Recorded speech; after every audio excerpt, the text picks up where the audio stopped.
मुंबईसाठी आता पुढचे 7 तास हवामानशास्त्र विभागानं रेड अलर्ट दिलेला आहे।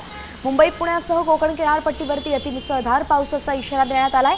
गेले 4 दिवस मुंबई शहर आणि उपनगराला पावसानं चांगलं झोडपून काढलेलं आहे। आजही असाच पाऊस पडेल असा इशारा देण्यात आलाय। तर त्यामुळे आता नागरिकांनी गरज असेल तरच घराबाहेर पडावं असं आवाहन पालिका प्रशासनानं केलंय।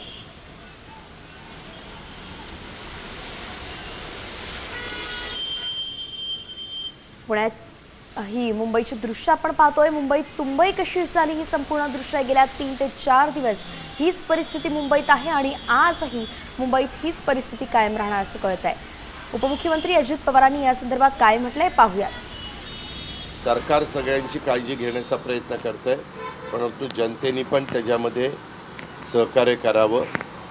त्याच्यामध्ये गरज असेल तरच बाहेर पडावं।